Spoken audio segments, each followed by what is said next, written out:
All right, guys, happy hump day. We're at the sawmill again today. We got some poplar loaded up. Our buddy Euro from Annapolis tree gave us a nice locust tree, so we've got that loaded up. Hopefully we get some nice locust posts out of it. And of course we need some more 2x4s and 2x6s for the guys at the wood shop. So we'll see how things go today. Hope you enjoyed the show. We're playing around a little bit. We learned how to increase the oil pressure from a little spring on a valve like the old John Deere tractors. We'll see if that has any impact. All right, so we've got three guys here that are learning how to be sawyers. And I say learning because we're all kind of new at it. So we've got Gary, myself, and this is Doug. And Doug's going to take care of this first poplar log that we had on there from last week. Alan in the green jackets to the left of Doug. You got Bruce doing some offloading.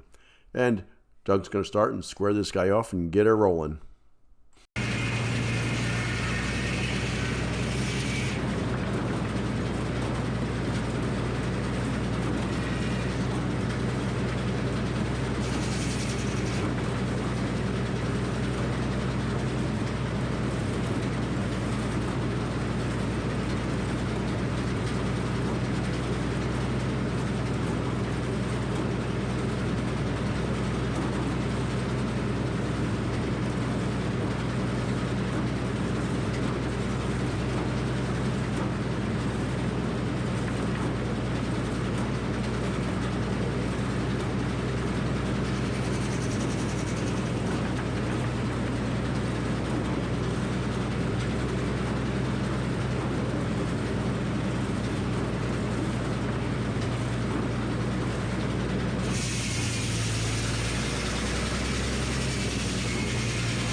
So this is kind of interesting.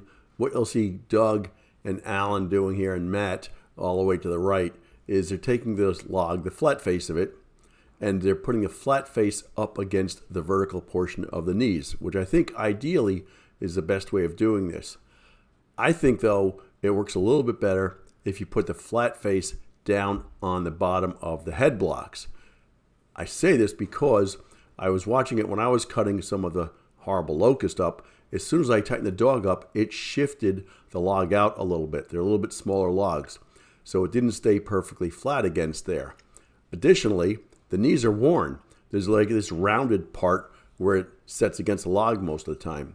So I wonder what you guys think. Leave a comment, please. Tell me what you think on that.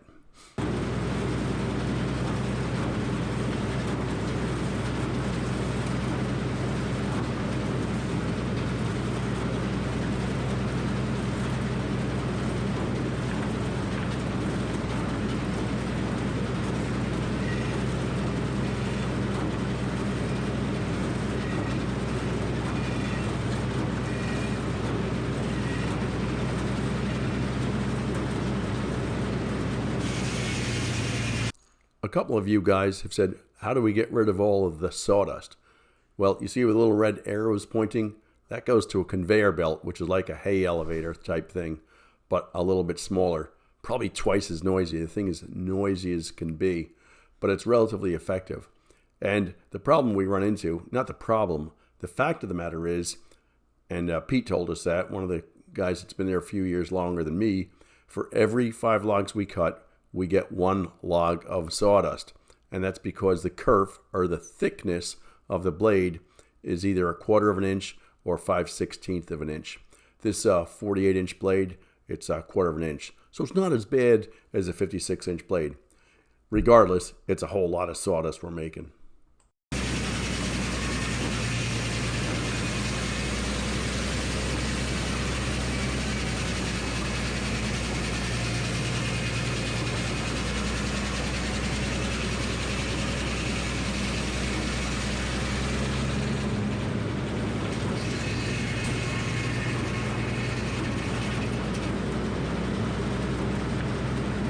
All right, so the next bit's important here. You see Alan and Doug they remove this board. But when they remove this, there's a little bit of wood left on the log. And that's what Alan was doing on the right with a black hat. He took a little scraper and knocks that thing off.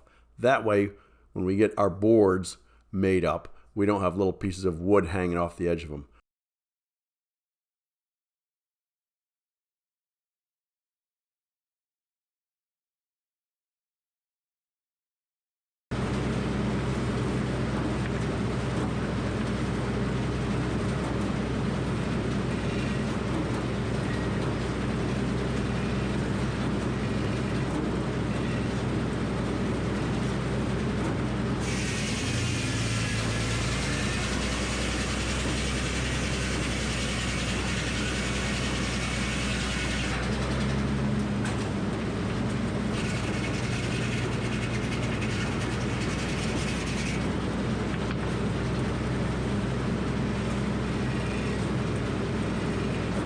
So you don't see this, but I should show it next time. Is what we did is my wife Paula made up a little ruler, and I think there was one there a long time ago, so that the sawyer can pull that lever and see a measurement with how big of a cant he's cutting.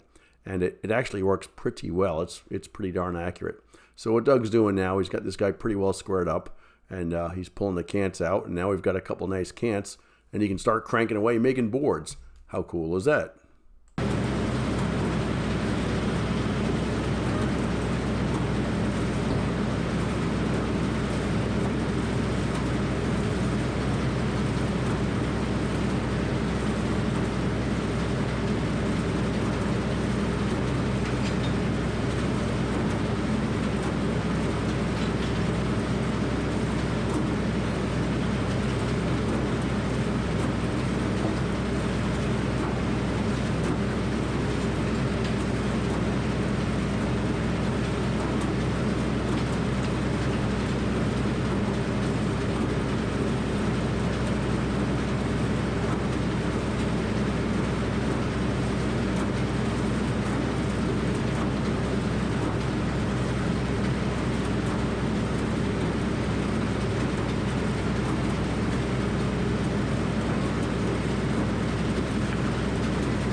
Okay, well now things are starting to crank. Doug's got two nice cants sawn, and we'll start cranking out 2x6s. So it turns out people love 2x6s and love 2x4s. So the more we make, the better we are. And you've got Bruce there in the red cap, and he's doing the offloading. And then you can't see him. Phil's down the other end. So Phil is stickering, Bruce is offloading, and everything is going well.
All right, well, Doug did a nice job cutting up some more of these 2x6s. But before we move on, check this out. We've been noticing the oil pressure of our Minneapolis Moline, the HEB engine, runs about 15 psi when it's warm and when it's been running.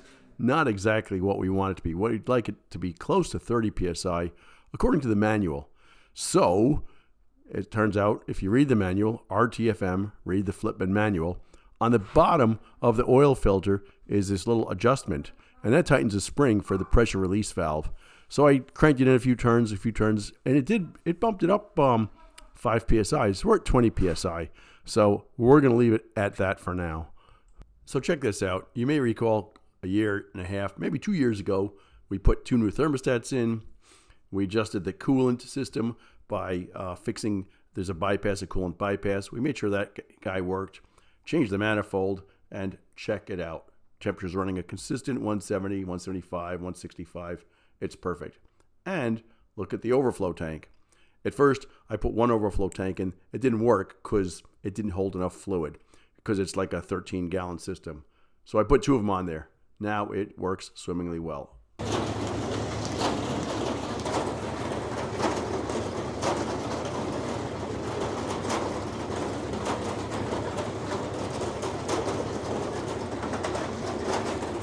I don't know what we're going to get out of it. I guess we'll find out, right? 1, be optimistic.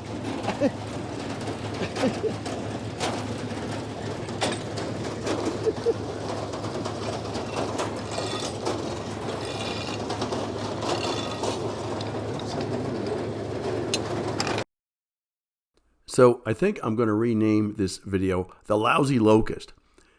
Sadly, I'm getting a bad reputation. Every time I bring locust logs here, they're 90% garbage. And this one does not disappoint anyone. I ended up getting 8 boards out of it. The nice 4x4s. The good news is they'll last in the ground 100 years, way better than any pressure treated. The bad news is there's bugs in them. We didn't see it. There's vines on them. We knew that. They're hard to work with, but it's a super, super hardwood, very, very rot resistant wood. So we really like getting this. I really like getting locust logs. The problem is they're often not very good on the inside.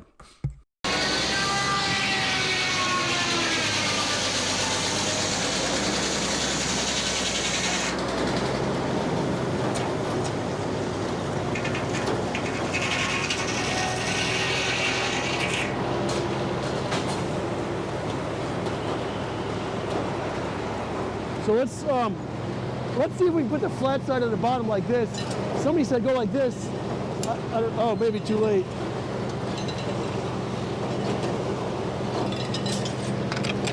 Somebody said just roll it forward instead of back. I don't know.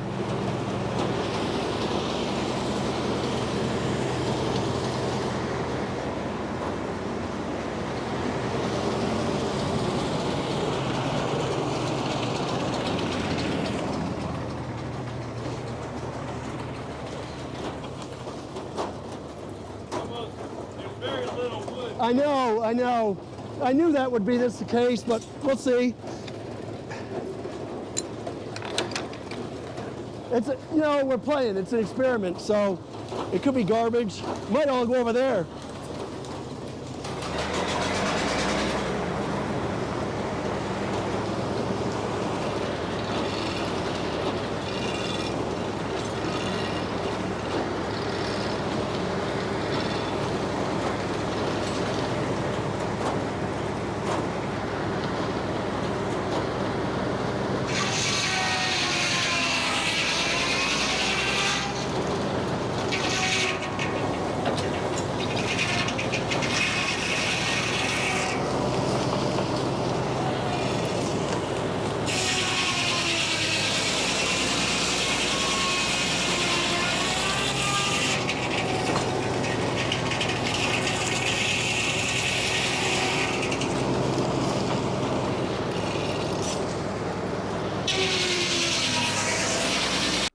So these are 7-foot logs, and as you can see, by the time I get this log squared off, there's not much left of it because it had kind of a curve to it. Doesn't really matter a whole lot. I'd still take 6-foot pieces because they're just for posts in the ground, fence posts and stuff like that. But we barely get one board out of this, one 4x4. So Doug was right. Maybe we get garbage, I don't know, right? It's not much.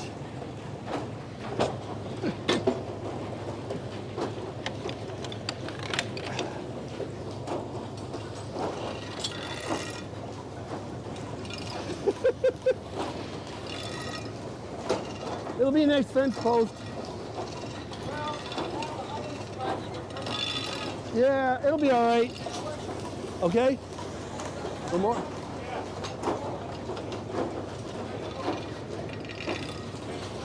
We're not going to get much out of this.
So we'll flip it down this.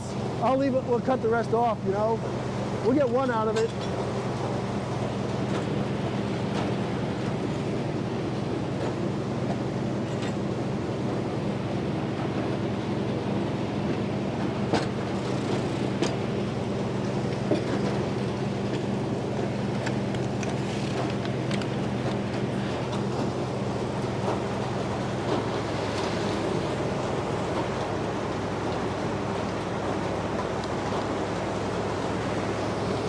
That's a harp. That's a lousy. What are you gonna do?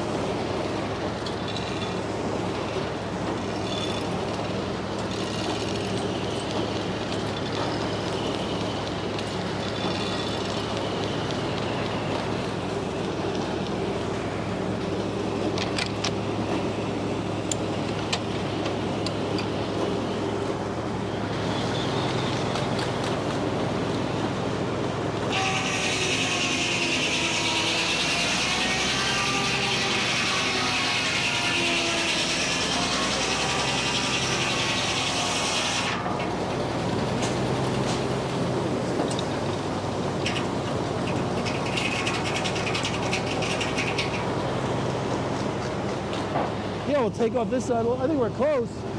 We'll get one board out of it.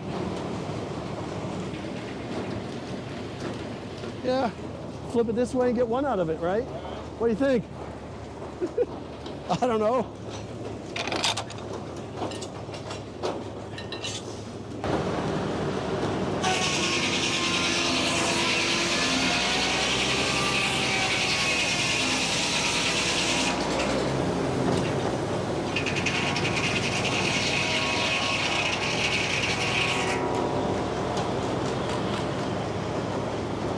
On the bottom? I don't know. I think it's probably good enough, huh? Let's send it outbound. Let me see what the length is. So after some discussion with Alan, we decided just to send this one outbound. It's 4 inches by 4 inches, maybe a little bit more. It's not that great, but at least it's one board, and that's kind of what we were thinking we were going to get anyway. No. And we got better ones, so we'll get more. All right. Well, we got one 4x4 board out of the first log. Not very good. The good news is this log's a little bit bigger, but it's also not exactly straight as an arrow, and we'll see how it goes.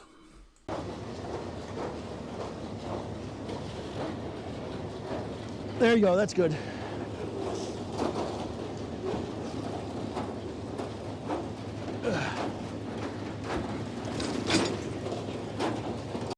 All right, so now we start squaring up log number 2. It looks a little bit better than the last one. At least it's a bigger log. And as you will see, unfortunately, and we can't see this at all, there's bugs inside this thing.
Yeah, I'd like it on the bottom if we could get it.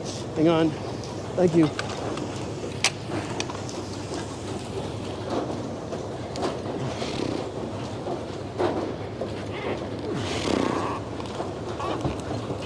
Come on. Toes.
What are you gonna do?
Anyway, as you can kind of figure it out, a little bit of frustration here. We got a few boards out of this thing, 6 or 7 of them. None of them were perfect because they're locust. So learned our lesson. Next time somebody says, Wayne, you want some locust? No, we don't need any more locust. And sadly, only once we've gotten locust and it was halfway decent. Last one Phil and I got was a big one. We invested half a day into getting this locust also. A tree company cut it down for us, says, you want the tree? Yeah, absolutely. It looks nice. But you can't tell on the inside if it's rotten or not. So that's the way it goes. Hope you enjoyed this video. If you liked it, give it a thumbs up. Please subscribe. Leave a comment. Tell us how to do our job better, because we're kind of learning here too.